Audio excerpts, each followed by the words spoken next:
It's,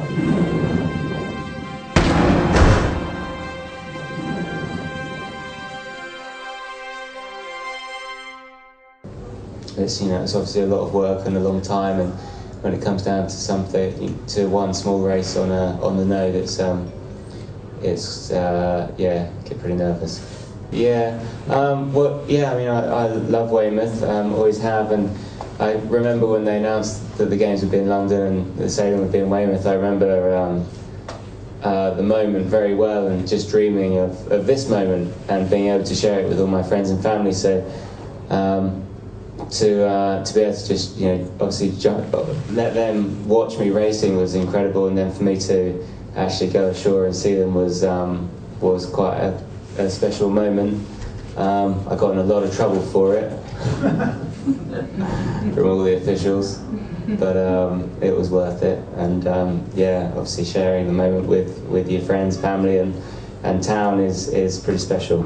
Nick, actually, I'm a little bit off topic, but with the windsurfer currently out of the 2016 games, one of the things that's interesting about the kiteboarding proposal is how they've structured the competition, which is very different from any sailing competition in the future. I'm guessing you have an idea of how they've done it with sort of an elimination, and the idea is that basically the medal race is actually a real medal competition where the sailors, the order they cross the finish line is the order in which the medals are awarded. So it's an elimination to that point.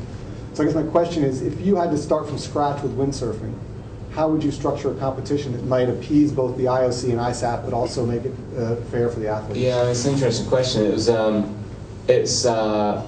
always in windsurfing's plans that it was going to change for the next cycle. It was going to do exactly that, because that's what the IOC and ISAF wanted. They wanted something that was visually better, easy to understand, and they wanted that whoever wins the last race is the gold medalist.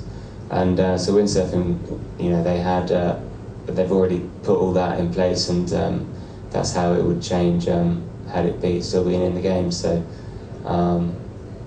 yeah, I mean, I think it's a good format. I think it would change the sport massively, but I don't think in a bad way. Would you keep the board the same, or would you think about changing the RSX or changing the equipment? No, I think you have to keep the board the same, because you have to have something that can compete in all winds. You have to be able to race in 4 knots, and you have to be able to race in 30 knots. And there is no other windsurfer out there that can do that currently. And you know, it works, the RSX. The racing is good and close, and I don't think there'd be any reason to change it.